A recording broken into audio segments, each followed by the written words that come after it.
So we have a fair chunk to get through today, so I'm going to just jump right in. And again, I'm going to trust that people can see the PowerPoint here. We're on Chapter 3, the listing consultation. And by now, you guys know the drill. If you're not seeing it, somebody get me off the griddle.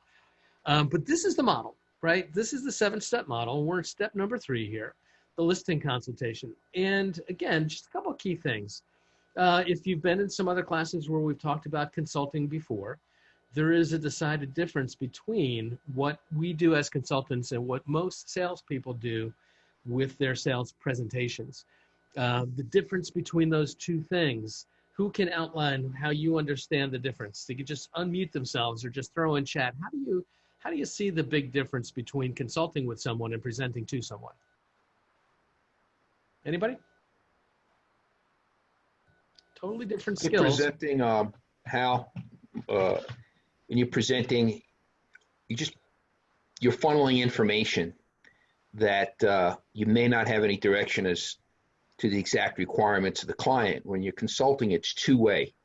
You're digging, you're asking questions, you're probing, and you're finding out really what that person wants and what they think good looks like. Yeah, that's a really good way to think about it, that you're really digging deep and you're making sure that what you're sharing is relevant, right? Because as subject matter experts, what happens is we know a lot of stuff. People don't need to know everything that we know. They just need to know some of it. And, again, when you're in presentation mode, what you're doing is you're delivering a prepared content designed to communicate information that you've already decided is relevant. And, when you're consulting, you're asking questions. And you're really in a better position to find out what really matters to them, so you only share the important stuff. One of the things that we have to recognize is that the vast majority of people in sales, of all kinds of sales, not just real estate, most people are taught to present. And the problem with presenting is that it's just so stereotypically what salespeople do. Now, you heard me say in the beginning of this session that one of the challenges that we have as realtors, as sales professionals, is just that human beings have biases, and one of the biases that's just out there is most people don't really like us. Not us personally, but they don't like salespeople. They think salespeople they're pushy, and they are out to just make a buck, and it's not necessarily the best perception. One of the things that happens is that when we show up and we behave in a way that's consistent with the behavior of someone that they don't particularly like, what tends to happen is we tend to reinforce that bias. Believe it or not, one of the things that the research tends to show is that most people don't really like sales presentations. They don't like to be presented to, and they dig in and they set up resistance. And so this is kind of a little picture here of the sales guy kind of being resisted at the door. There's a different way. There's a different way to build rapport. And let's talk about this for a second here. Remember the pipeline in session 1 where we talked about lead conversion, if you were with us then.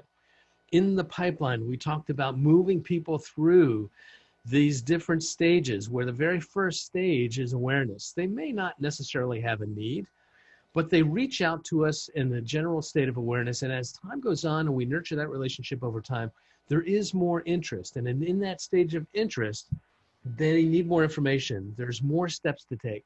Then they move on to a decision-making stage where they start to make decisions about who am I going to work with? What do I think I need to do to get my house ready? Who should I, where should I list price be? And then they're ready to take action. We talked about this, navigating people through this pipeline and getting a commitment to take the next action step as you move through this funnel. And when you do that, what happens is you're building rapport. When you do that, you're building relationship for months and weeks and sometimes even years before you get to this action point where you're going and giving this listing consultation. And if you've got a long-term relationship that you've nurtured someone through the sales funnel, and by the time that you show up, you're not a stranger anymore. By the time that you show up, you don't have as much resistance to overcome, so much built-in, I don't like salespeople bias to overcome, which is one of the reasons why cultivating leads out of your database is far and away the most productive way to work. Your conversion rate at the point of listing consultation will go up so much higher. But remember the other thing we talked about last time, I think we talked about, the way that the brain processes information.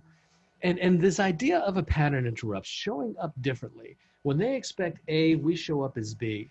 And the pattern interrupt, just kind of gets them to pay attention. So in the consultation, a couple of key thoughts we're going to talk about before we get too deep into this is there is this idea that when you're consulting, you're asking people questions of what matters to them and you're listening intently.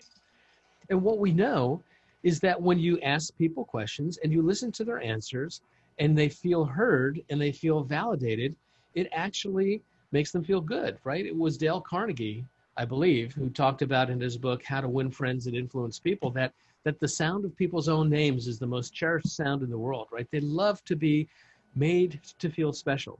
And when we consult and when we ask questions of people and we ask them to share their experience and we pay close attention, what the research has shown us is that it actually triggers a reaction that we call now the self-disclosure loop. When we get people to disclose about what matters to them and we pay attention, it actually dumps a little bit of dopamine into the brain system, which is this sort of addictive like substance. It's sort of like a little bit of a rush, a little bit of a high. And what happens is people find that when they're asked to disclose and we listen intently to them and make them feel important and make them feel validated, that they're not quite sure what it is actually that they enjoy so much, but there's just something that physically feels good. And it helps to lower resistance, right? Presenting sets up resistance. Consulting actually lowers that resistance. The last thought on this, and then we'll get into technique. The last thought is this is what we think of in our sales presentation. This is sometimes what I think of in my Zoom classes, because in a lot of these Zoom classes, your cameras are all closed for the large part, not all of you, but we tend to believe that people are intent and they're listening carefully. And what's really true is it's sometimes like this, right? We're up in front of the crowd and people are kind of nodding out and they're not really paying attention. So what we know is that by consulting, we're showing up differently. 98% of all the agents that are going to get out there are going to practice their sales presentation, and they're going to have a really polished presentation of sorts, whether it's a PowerPoint or whether it's a booklet of some sort. They've got their practiced dog and pony show that they're going to take on tour. And I'm going to ask you to be willing to break from that mold a little bit. I'm going to ask you to learn what we call a conversation framework. These are different than scripts to some extent. Scripts are kind of pre-thought out things that we're going to say, sometimes in very prescriptive ways. The words that we choose and the methodology with which we deliver those words can become prescriptive. But what we're talking about here is what we call conversation frameworks. And there's a framework for how the listing consultation should go. There's a framework in terms of what do you do first, what do you do second, what do you do third. Think about it as sort of this domino run, where you stack all the dominoes up and you know sequentially what order they need to fall in, and then you tip the first one and you're off to the races, right? Now there's a challenge. There's a challenge in that sometimes we have folks who don't want to follow the framework in the way that we're doing it. They don't want to follow our path. And they give us these red lights. If you ever think about driving across town and there's the boulevard maybe, and you've got all these lights, and sometimes you get lucky and you catch all the green lights. And when you have green lights, you can just kind of move all the way across with no resistance. And I seem to be the guy that catches all the red lights, that you get going and you just get up to speed and then you have to stop, and you just get up to speed and you have to stop. Well, some of this is by design in terms of what you need to do to set up the green lights. So if you ever want to read a really short but really powerful book, it's called Green Light Selling. It was written, I don't know how many years ago, by a guy by the name of Don Aspermonte. Aspermonte, I believe is his last name. And it really talks about the neurolinguistics of sales and how if you structure the conversation properly, that you begin to actually build momentum and you actually begin to break down resistances, making it more likely that you're going to catch the green lights and not meet so much resistance at each step. You will still need a prop book. You still will need that polished presentation book that you use to sometimes anchor your teaching. There's going to be times in your consultation where you're going to need to talk about your listing technique. What you're going to talk about is maybe the marketing tools, and you may need to show some examples of the materials that you've created. You may need to have conversations. You will need to have conversations about staging, and you may need to be able to display some before and after pictures so they can really visually see what we're talking about. So go ahead and continue to develop that. Go into Command and create that listing book and have it ready to roll. But we're going to just use that as a prop, as a teaching aid at specific moments in the course of the consultation when we just need to kind of drive home a point. We're not going to do it page by page by page. That just feels too much like the same old presentation that everyone resists. So how does the model go? What's the track? We're going to unwind this over the rest of this session here. 7 different steps, and I call it a track. Very much the way a horse race would go around a track, or an auto race would go around the track. You have to all go through turn 1 before you get to turn 2, and turn 2 before you get to turn 3. It's a sequence of events.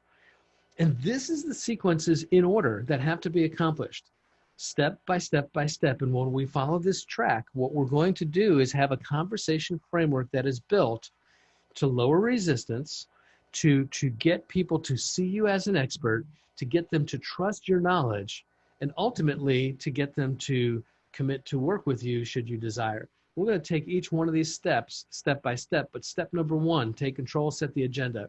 Step number 2, the needs analysis. Step number 3, there's an education phase. Step number 4, pricing the home. Step number 5, setting appropriate mutual expectations. Step number 6, closing. And then step number 7, committing to the next action steps. Before we get started, I want to touch on a couple of things. We ended last Thursday session with me asking you to think about a couple of things before we get to the listing consultation. One was, are you going to be a 1-stepper or a 2-stepper? If you remember, in the 1-step model, we're asking questions during the qualifying time, basic questions about the home, the age of the home, the basic finishes, sizes, and things like that. We're pulling comps and having comps ready and adjusting based on those comps in real time in the single listing consultation appointment. The 2-stepper is when you go to the house, actually see what you have, do a little bit of research, come back home, pull comps, write a CMA, and then go back and deliver it a second time. 2 appointments. What's your preference? A lot of people make a case for either one, but I'm curious as to what you choose to do and why. How many 2-steppers out there? It's like the Texas 2-step. I don't see your cameras if you're raising your hands. I see a thumb up there for Paul. Any 1-steppers? For your 2-steppers, somebody unmute you 2-steppers and tell me why you choose to do 2-steppers. And again, not that there's a right way. It comes down to what's right for you, but why do you prefer 2-step?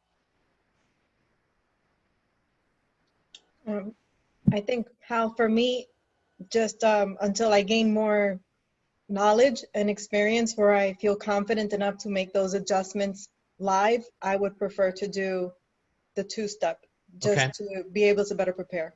Okay, terrific. Anybody else 2-stepper? Yeah, I echo that. What you said, what you've been saying all along is to really be the hyper-local expert in your area. And I think that helps prepare that, that philosophy. I don't disagree. I think you're absolutely right. I think that if you don't know the market super, super well, in order to be really effective, you really do have to kind of do some research and see what you have. When you're brand new, or if you're breaking into a new market that you don't know, one of the examples that I use is if you think about your own neighborhood where you live, and if I was to describe a basic home in your neighborhood, and if I was to say, think about a colonial style home, 4 bedrooms, 1.5 baths, circa, maybe 1940s construction, average size lot for your neighborhood, average finishes for your neighborhood, and we're just kind of describing that general way. Most of us, just on the basic description, would have kind of a framework. plus or minus maybe 100 grand, and we would sort of have a range in mind. And when we went to the house and we saw what we saw, maybe it would be, on the top end of the range because it was better than we expected, or maybe it's on the low end of the range because it's not as good as we expected. But we have a reference point. And if you've got that kind of reference point, then you really do have the ability to do this as a one step. If you don't, you're probably going to need to do two. My personal preference is one-steppers convert better. If you have to do it in two steps, there's a chance that somebody else is going to get in between your step one and your step two, and you're going to be shut out.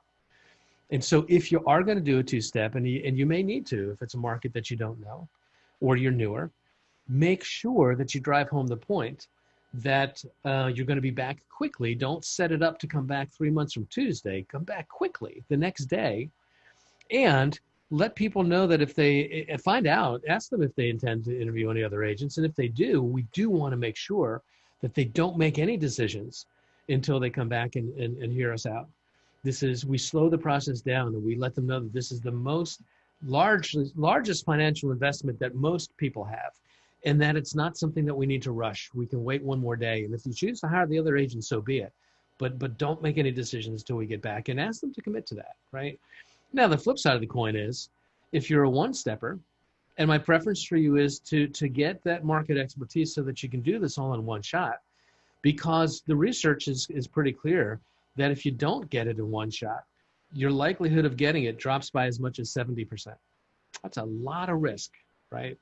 So get that expertise, try to do them in one spot. There's times when people are going to say, I don't want to commit right now because I'm scheduled to interview another agent.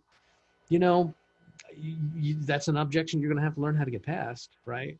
Many times, just by offering to say something along the lines like, I have great relationships with the agents in this market. If it would be easier so that, for you to not have to make that call yourself, I'd be happy to call the other agents and let them know that we have listed the home. And we would encourage them to bring a buyer. We'd love to work with them. You would be stunned how many times a seller would say, you'll do that for me? You'll get me off the griddle on that phone call? Oh man, if you make that phone call, we'll sign papers tonight. I have done that more than once, right? Now, don't be a jerk. When you make that phone call, this is not your chance to rub anybody's nose in it, but it's just going to be quick and direct and let folks know that you've listed the home. Try to do two a one step if you can, would be my advice. The second question that I asked you to think about is, when you are touring the house, whether you do it in step one or you do it in your only step, you do need to see the house to figure out how you're going to adjust and come to a pricing. Do you prefer to ask the seller to walk with you through that tour, or would you prefer to have them kind of hang in the kitchen, maybe start to fill out a seller's disclosure form or something, and kind of go through the house and see it through your own eyes? What's your preference on that? Again, not a right or wrong answer specifically. I have my bias, but I'd love to hear what you prefer. I think it depends. That's always the right answer in real estate. It depends on what? It depends on the seller. If there's someone that like a chatty person and they want to come with you, and you think that there's some things that you know that you're more likely to get the listing if you continue on with this rapport and walk around and talk with them. But if they're an A personality, it may be better for them to sit and go through the seller's disclosure and walk through the house on your own and take diligent notes and have them see that you're there to do your job. Okay. Awesome. Anybody else have some thoughts around that? Good points, Aaron. Anybody else have some thoughts around that?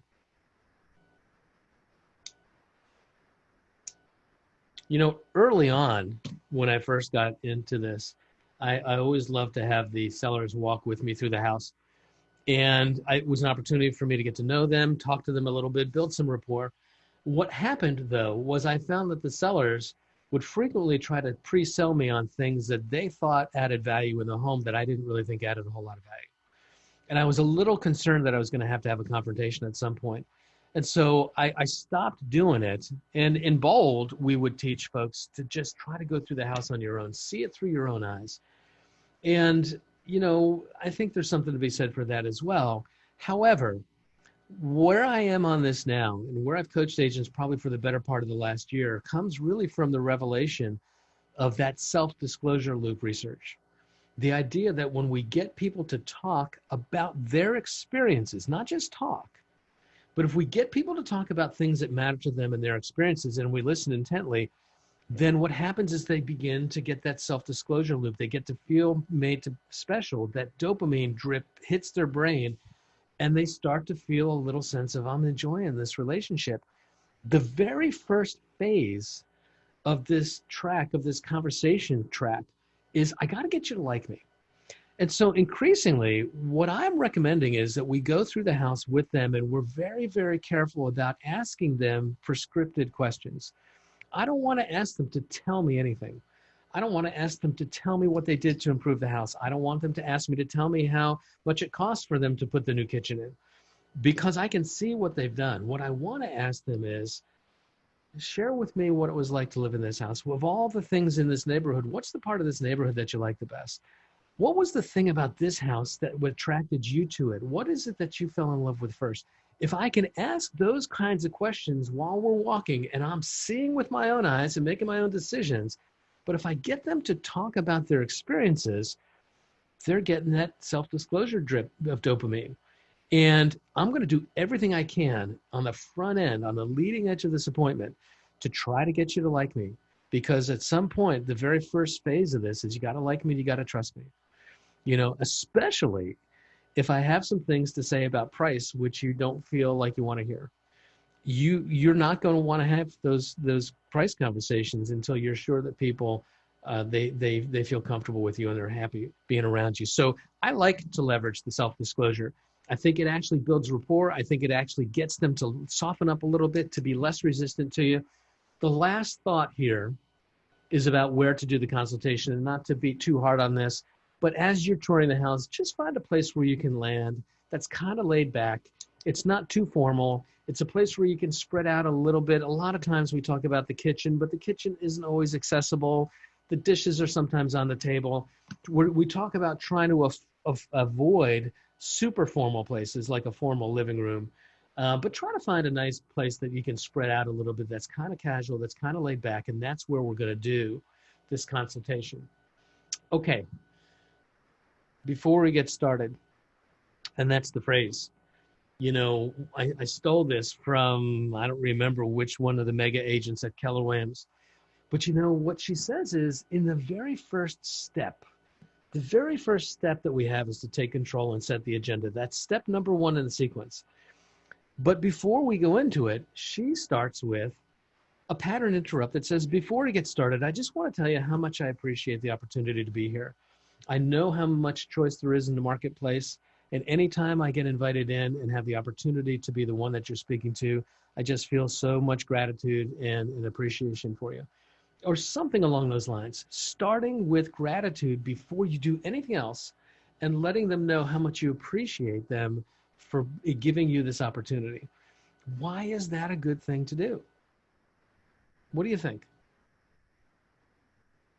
Why do you think that's a good thing? And it is a good thing. Somebody unmute. There's 15 of you. Somebody has an answer as to why that's a great strategy.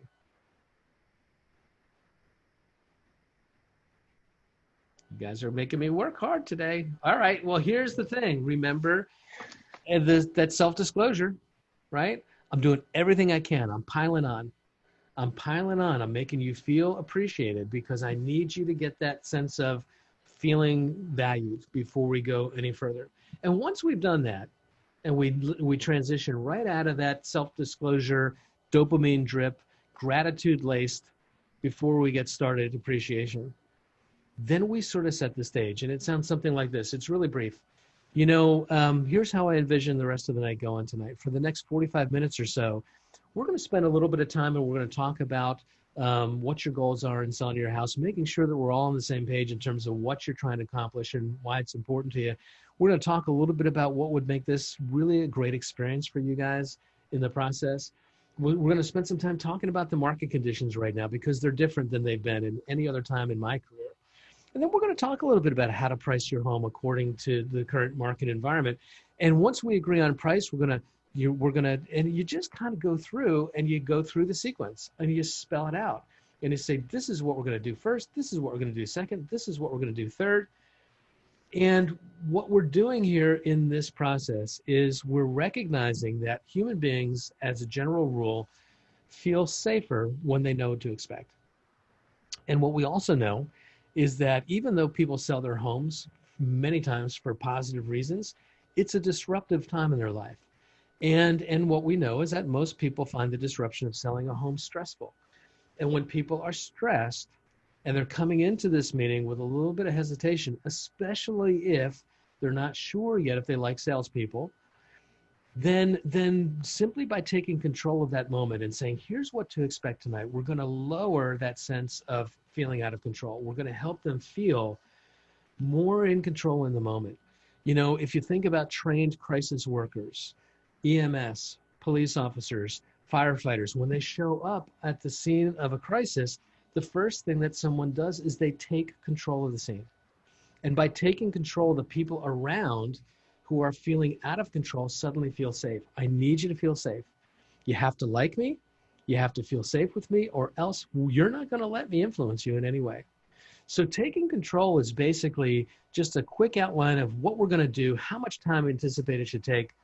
And we do ask, is there any, if I gave you some homework, did you get a chance to review the pre-listing materials that I sent?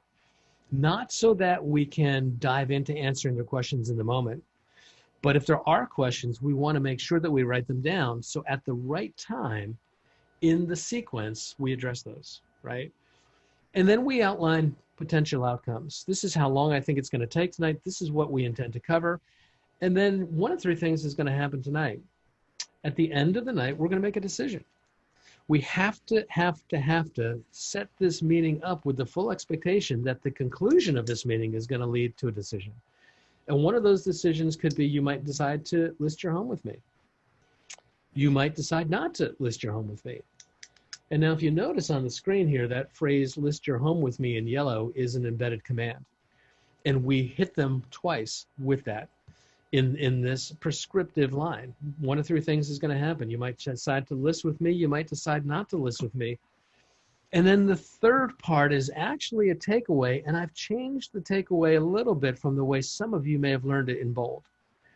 And the takeaway now says, if I determine that my skills and services are not necessarily the right ones to meet your unique needs, I might decide not to take your listing and refer you to someone who could better suit your needs. Does that sound fair? Now that's a takeaway, believe it or not. That's saying, you know what, I've got this great service and I'll decide, I may get it to you and I may not give it to you. But the twist on this is the takeaway now says that the filter in terms of whether or not we're going to choose to work with them is going to be based on whether or not we believe we can deliver the best outcome for them, that their needs are going to come ahead of our needs. Why did I change this takeaway the way I did? Well, because it's another pattern interrupt. If we know that people have a bias, that salespeople are going to be out for themselves, it's all about the commission, you don't care about me, I'm going to state right out of the gate that I may not take this listing if I can't do the job that you need done. I would rather walk away from the listing and put you in the hands of someone else who can get you where you want to be than for me to take it myself. Does that sound fair? And what you're going to find is people are going to get a little bit blown away. First of all, there's never a time that I've ever coached anybody to use that phrase when they follow up to the question, does that sound fair? Where they say, no, absolutely not. You have to take my listing at all costs. They're going to say, of course that's fair. And I can't believe that you would do that. I can't believe that you have the integrity that you would walk away from business if you didn't think that you were the perfect solution for it, that you didn't just take this listing anyway. I'm busting that myth wide open. I'm busting that bias wide open. I got to get it right in the very beginning. I got to break this idea that we're all the same, right? So the very first step in the track is take control, set the agenda, set the outcome. I love this script as a way to do it. And then what's going to happen is this.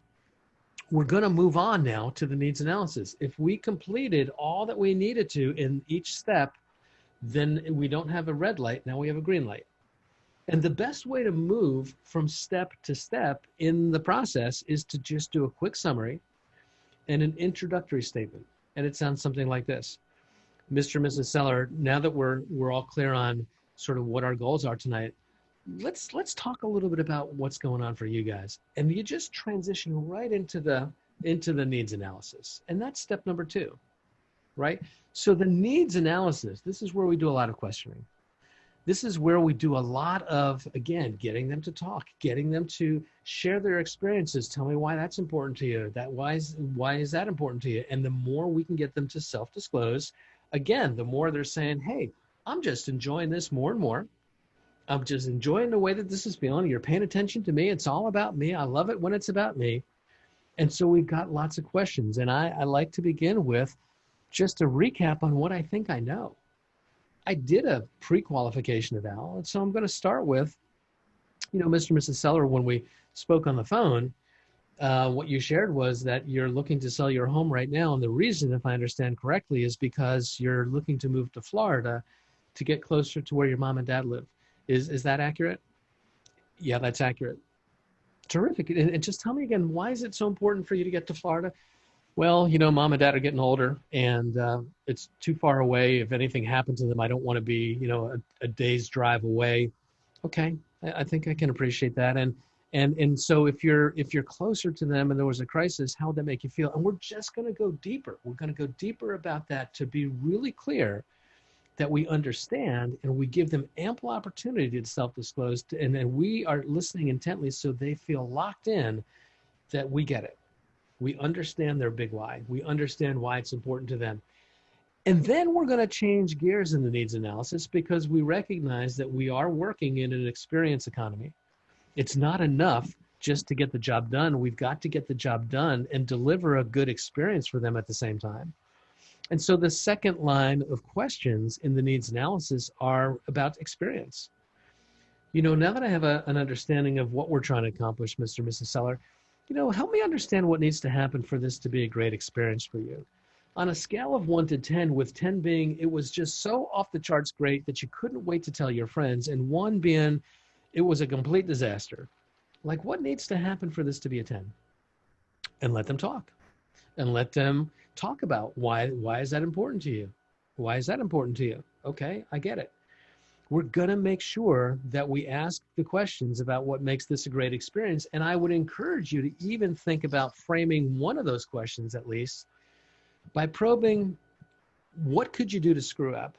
Now, a lot of agents are afraid to ask that question because they believe that if I introduce the idea that perhaps I could make a mistake and I could actually, do something wrong, that if I introduce that idea, that it's going to be the first time they've thought of that. And why would I introduce an idea when suddenly they would say, gee, I never thought about that, Hal. You mean you really could screw up, and maybe I don't want to work with you after all. Guys, that never, ever happens. There are places where you could screw up. And, I remember one of my very first coaches when I first came to Keller Williams. And the very first question that they asked was, how do people win with you? And the follow-up question was, how do people lose with you? Like, what does it look like? Because we're going to be in a relationship here. And I believe that the relationship is important enough that I want to know all the different things that I could do to not only make you happy, but I need to know all the things that I could do to disappoint you, because I don't want to do that. But I want to know what that would be just so that I can be ultra careful. What we're doing here is we're just validating that this relationship matters. And again, it's all part of phase 1, which is breakdown resistance. Breakdown resistance. So the needs analysis, we explore what they're trying to do, why it's important. We explore what makes this a great experience for them. And once we feel like we've got it, we've accomplished the task of step 2. Now we're going to move on to the education phase, right? And what I said was summary and introduction is the tool. Okay, Mr. and Mrs. Sauer, now that we have a good picture of what we're trying to accomplish here, let's talk a little bit about what's going on in the market. Right? Now, we're moving from phase 1 of the consultation to phase 2. What we know is that people, in order for us to influence them, they have to like us and they have to trust us. Phase 1 was all about the like. It was all about self-disclosure. It was all about listening intently and making sure that they understood that we understand that we see the world the same way they see the world. We're in the same tribe. Phase two is you've got to establish yourself as an expert, because quite honestly, phase three is where we're going to get to pricing. And we're not going to have a pricing conversation unless you like me and you trust that I know what I'm doing. So before we get into pricing, then we're going to do some education. And we talk about a lot of different things. We talk about education about the things that influence sellability. And this is where you're going to probably lean on your prop book. And you're going to have a page or a slide that looks very much like this. Mr. and Mrs. Seller, here's what we know about how markets work.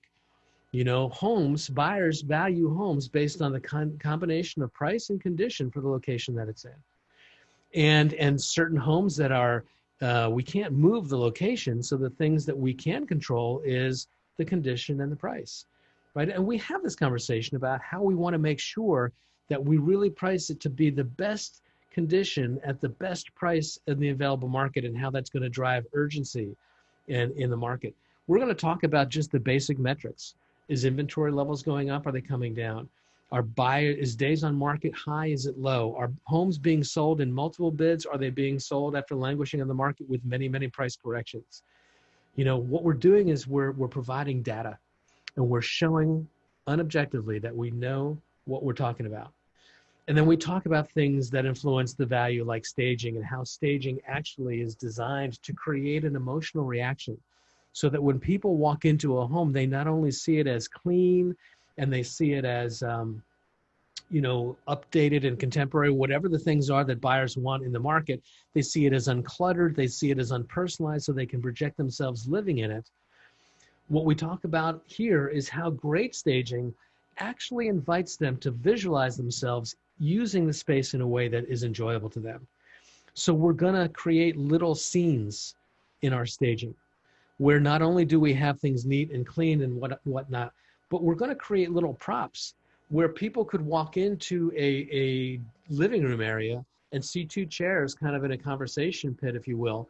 And on the table in between would perhaps be a bottle of wine or a tea set with a couple of teacups out. And you could picture yourself sitting in those two chairs, having a conversation with someone, having a cup of tea and enjoying that moment. You could picture going into a kitchen area and having it staged in such a way that there's a cookbook out on the table and some baking spices and grandma's best molasses cookie recipe. And you could envision grandma teaching her grandson or granddaughter how to bake and enjoying that moment. When we create little props like that people can stumble upon, project themselves into that scene. The psychological phenomenon that we use here is what we call narrative transportation. It's the phenomenon that pulls you into a great book, or pulls you into a television show or a movie where you're not really there, but you feel like you are. Your emotions are going up and down with the main characters. You're feeling every bit of threat that happens when the bad guys are coming. You're just projected right into that scene. We have to create scenes to pull people in, to create an emotional experience that causes them to say, I like how it feels when I'm here. I want to live here, right? And that's great staging. And you're going to have a prop book page or two dedicated to this, so you can show what it looks like, right? We're going to provide education about pricing, and that when we price things accurately, they sell quickly. And I won't get into the Jeff Otto right pricing study in any great depth right now, but what we know is that when you price accurately, meaning within 5% of where the home finally sells, when you come to market no more than 5% away from where it finally sells, what you should expect is that the days on market should be 3 weeks to 4 weeks tops. And your list to sell retention is typically 99% in virtually all price points. Days on market is 3 to 4 weeks in the $1 to $2 million price range, just as it is in the $400,000 price range in most markets, if you've priced it right for that market. And when we price it right, homes get sold faster. They sell for not only a bigger percentage of their asking price, but they actually deliver more real dollars at closing. And there's lots of empirical data that you can put into the listing book, your prop book, from Jeff Otto's Right Pricing Studies. And if you and those studies were based on thousands and thousands and thousands of New Jersey closings. If you want to see some examples of that data, reach out to me and I'll be happy to point you to where you can find it. But this is the educational phase. We're talking about the market conditions, all the things that are going to influence your ability to have success. And then once we feel that we've accomplished all those tasks and they get it, because pricing is totally irrelevant if people don't understand the market conditions. And so once we feel that they understand the market conditions and they understand what's going to impact their ability to succeed, it's summary and introduction. Okay, now that we understand that piece, let's talk about pricing. And this is where you go into your CMA. And I won't do a whole big CMA class here. But what I will tell you is that my personal belief, and I think a lot of us in the real estate space believe, that CMAs are exactly what they say they are. Their comparative market analysis is right. They're analysis. They are not projections of value specifically. You know, what we're doing is if you want an opinion of value, you can get one. An appraisal is an opinion of value. A broker's price opinion, a BPO, is actually an opinion of value, which is oftentimes contracted for by banks and REO companies to try to get a sense of what homes are worth. But a good CMA is an analysis of the data looking at similar homes that are, you know, similar in terms of location, age, size, comps, good comps, closed ones, under contract ones, current ones that are active on the market. We analyze this comparison in terms of how we stack up, and we try to use that as a time to self-discover. Where do you think you should list, right? We guide people through with great questions. What I encourage agents to try to avoid, if you can, is to tell people, based on my analysis, my recommendation is that you list at this price or in this range. Because I do believe strongly that the moment that you own the price, it's yours. And you're going to lose. Unless you get an exact spot-on offer, you're going to lose. If I tell you that we should list the house at $499 as your price, we can get $499, and the best offers that come in are $459, $469, you're mad at me. If I tell you that I think your house is $499 and we put it on the market and we go into wild bidding and we suddenly get $550, $560, $570, you're happy, but not at me. You're happy that your house was good enough to overcome the fact that I didn't even know what the hell I was looking at. I'm even dumber than if I had thought that the home, you know, was something. We just don't want to own this price. What we do want to do is we want to guide people through great questions. And the question that I like is, Mr. and Mrs. Seller, based on your understanding of the market, as we talked about it a few moments ago, and after taking a look at these comparable properties, what do you think would be a fair price? I have to mute you guys out in just a second here. Let me get to my... Vic, what do you want? I'm going to mute you there because I know that some of you guys have people in the background. Let me ask that question again. Based on your understanding of the market, as we've talked about it a few minutes ago, and as we compare your home to all of these different comps, what do you think would be a fair price to list your home for? Very scripted, intentional question. I did not ask you, what would you like to list your home for? I did not ask you, how much do you want to list your home for? What you want and what you like and what is fair are two very different questions. When you've reviewed the analysis through the lens of true market understanding, people are less likely to overprice their home if you ask them, what do you think would be fair?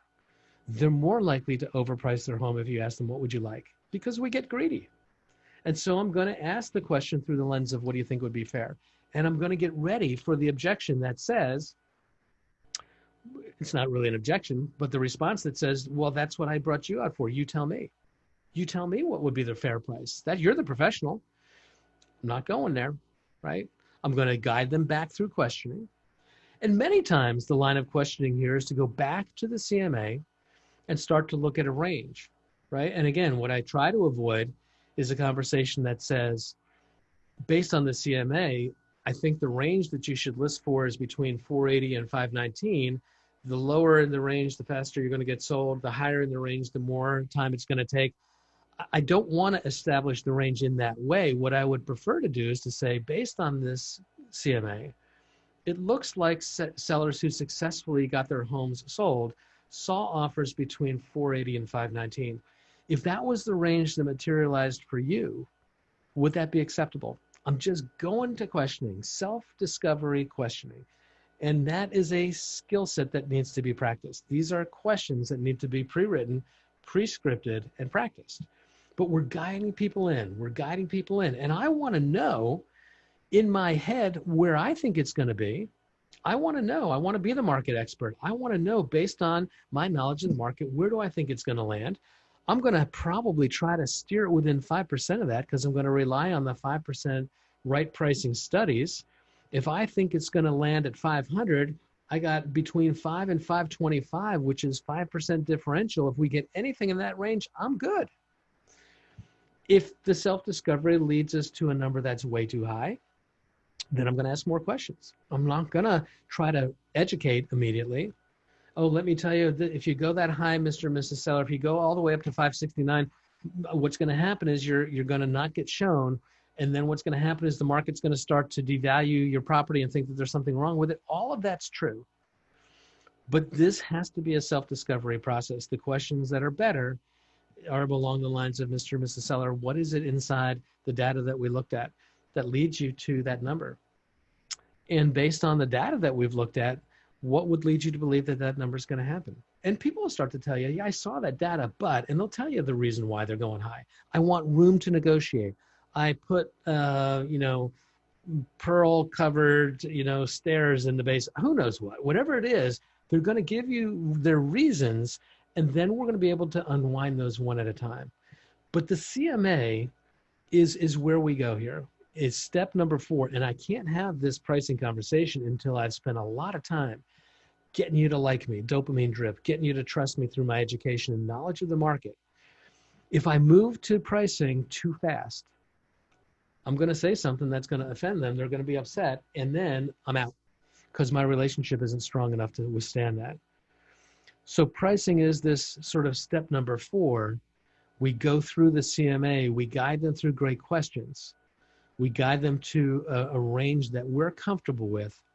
And you know what? If you get pushed and you get pushed and you get pushed and they say, give me your number, give me your number. At the end of the day, you just may need to push back and say, Mr. and Mrs. Seller, at the end of the day, this is your house. I can't make a decision in terms of what it's worth to you. You're going to be the one who has to make that. My role is to help you take a look at the market to help you frame that decision. My role is to help bring the market to help you get the best chance to get that number. But ultimately, it's going to have to be your number, and you may have to be comfortable just pushing back on that. But this is where we are, providing the CMA. And once we feel that we've got to a number that we're good with, and again, market conditions are going to give you some wiggle room. If the market's screaming hot like it is right now, and buyers want to try a number that's a little bit higher than the comps would lend themselves to, I sure as heck wouldn't have a huge problem trying that in a market like now, because a lot of things are going over where the comps would suggest they should. But I'm not gonna let it languish on the market for long before we correct. We're gonna know in the first 7 to 10 days whether or not we were right or not. And if we're not, we've got to make that adjustment quickly. Don't wait 30 days to make a price correction, right? CMA, step number 4. Then if we've met that standard, if we feel like we've got that done, if we're at a price that we're happy with, we're gonna summarize and move on to the next step. Mr. and Mrs. Seller, now that we've got a price that we're both good with, let me ask you a question. What do you believe you have the right to expect from me as your agent? Mutual expectations. And I'm going to lead with that very clear question of what do you have the right to expect from me? That's very scripted. Because what it does is it actually sets up the law of reciprocity, which we're going to leverage to get to the closing in just a minute. But when you ask people, what do you believe you have the right to expect from me as your agent? They're going to tell you lots of different stuff, and we're just going to listen, and we're going to take notes. Anybody want to unmute and share with me some of the things you would probably expect to hear as a response to that question? What do you believe you have the right to expect from me as your agent?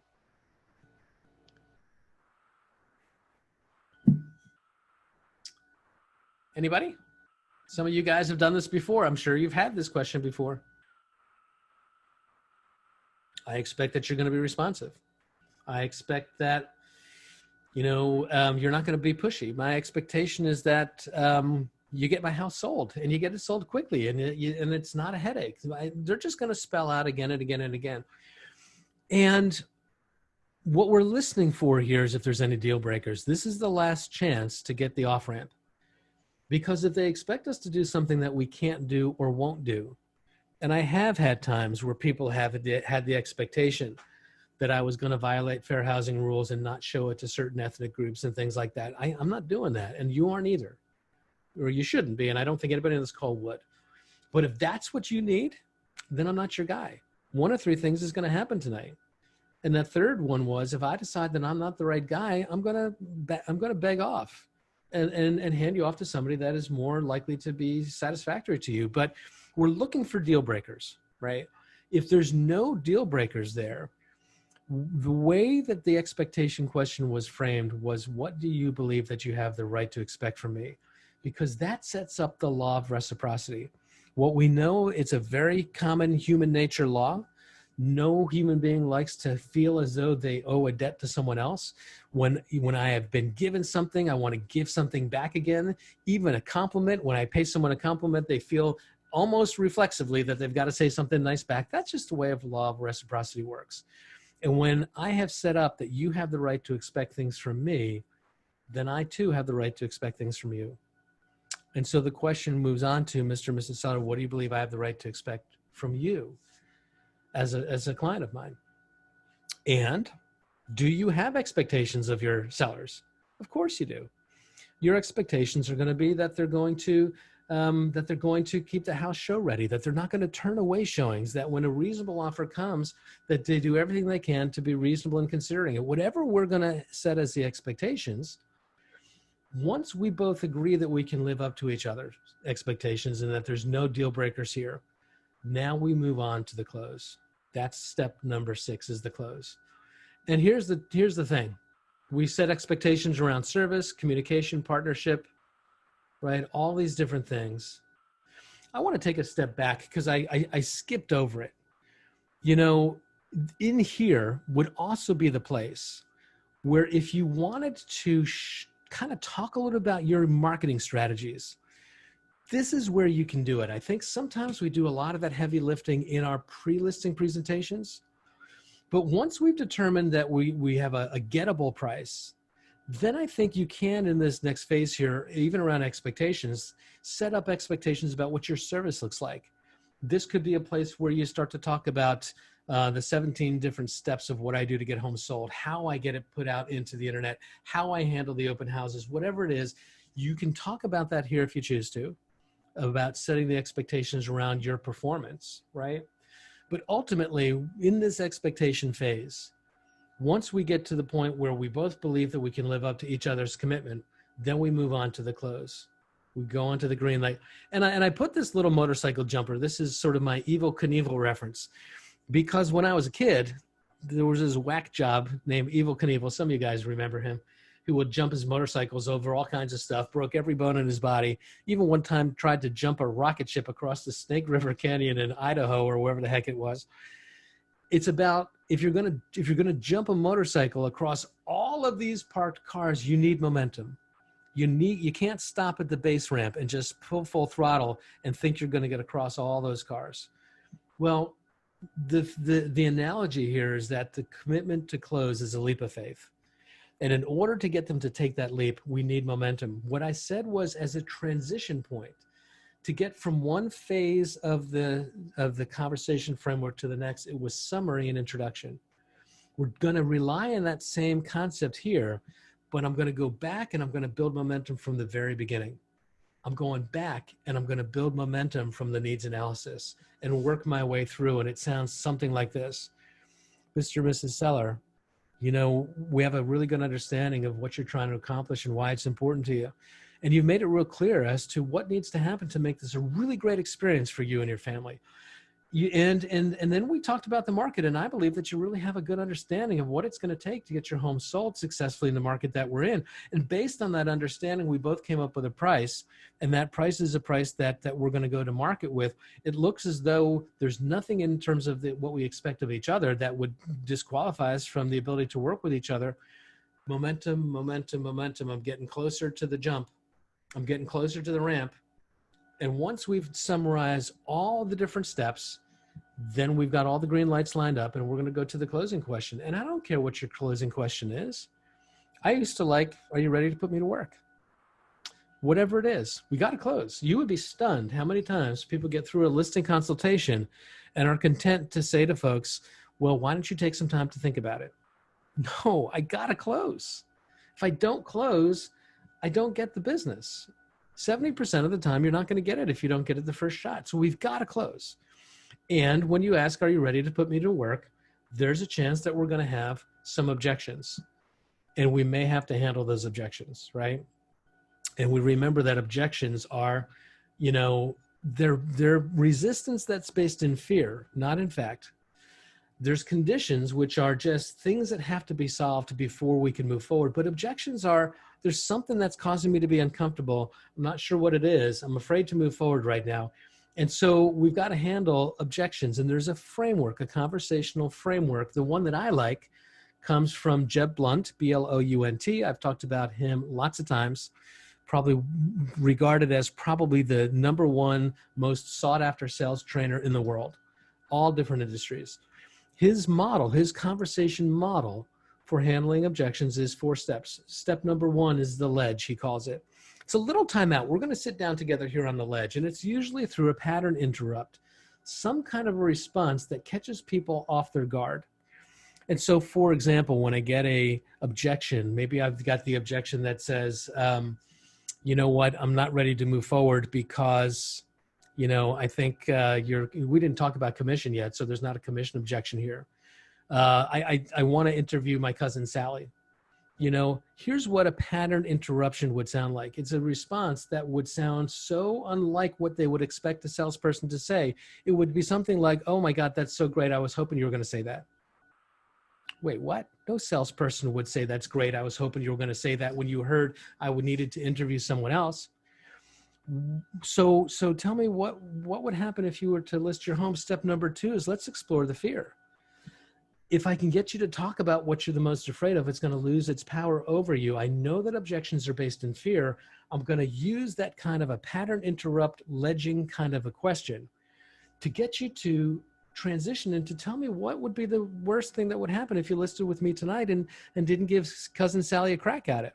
Well, if that happened, I would be blackballed in the family. I would have all kinds. And then what's going to happen is they start to talk about their fear. They start to talk about why that's upsetting to them. And it starts to lose its grip. The more people begin to talk about their fears, there's a psychological phenomenon called name it, tame it, discovered at the University of Miami about 15 years ago. When people begin to give a name to their fears, that part of the brain that's experiencing that fear just shuts off like a light switch. And so we get them to explore it and to talk about it. And once they're calmer, then we can challenge that reasoning and we can come up with a reality-based solution. But we are going to have to handle those objections. And ultimately, when we're gonna park it here because we're a couple minutes after 2 o'clock. Ultimately, this is where we close. And once we've got them to sign the listing paperwork and they've agreed to work with us, then the step number 7 is next steps. Let's talk about what you can expect next. It's continuing the dots on creating safety. Mr. and Mrs. Seller, what's going to happen now is my stagers are going to come out tomorrow morning. They're going to get everything all set up. The photographers come next. This is what the next 3 days are going to look like. And in effect, that's the flow. Now, you'll notice that the commission didn't come up here. Guys, if you do it this way, in this order, you're going to be surprised that they have been so bought into you and so comfortable with you that they don't feel the need to challenge you on commission anymore. I will tell you, it comes up about 20% of the time. And when it comes up, you handle it like you always do. This is what my fee is. And again, you decide on whether you want to be negotiable on commission or whether you want to be hardline. I personally am of the mind that to try to be too hardline on commission is really stupid. And the reason for that is because everyone knows that commissions are negotiable.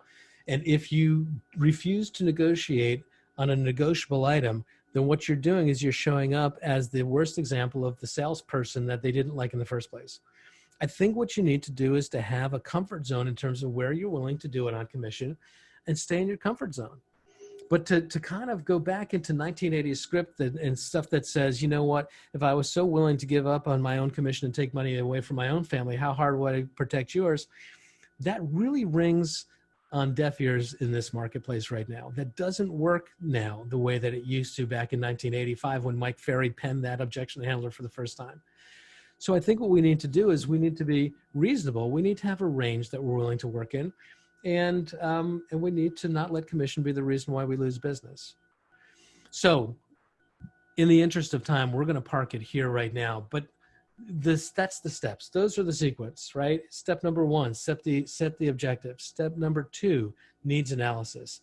Not only what you're trying to accomplish, but what makes this a great experience. Step number three, the education, which is so critical for you to establish yourself as the expert before you go into pricing. Step number four is pricing. Step number five, mutual expectations. Step number six is the close. Step number seven is next steps. Where do we go from here? And that's the conversation framework. That is the listing consultation framework. And you'll need your prop book at your side to guide and to help inform as you go. But ultimately, this is the conversation that I'd love for you to have. And when you do it this way, what you're going to find is you're going to take more listings. You're going to take many, many more listings.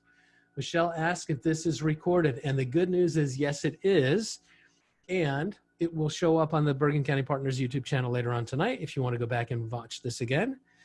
But with that said, give me some wrap-up takeaways, any ahas from today. We went a little bit long today, but any takeaways from today that you guys, any light bulbs or anything you're thinking differently about?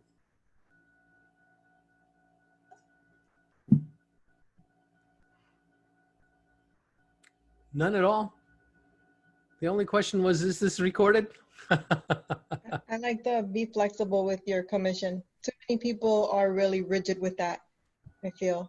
So it's refreshing to see a different world. You know, Lourdes, it's a different world right now. And look, people can take that stand if they want. I'm not going to tell them how to run their business. But here's the other thing I would tell you is if you're going to be rigid on your commission, then tell me how you came to it.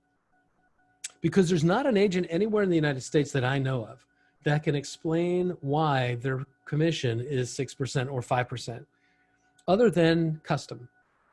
There's no one that's ever priced out what it costs for them to deliver service and calculated their overhead the way any other business would. And so because of that, because it's just traditional, consumers don't really see any validity in it.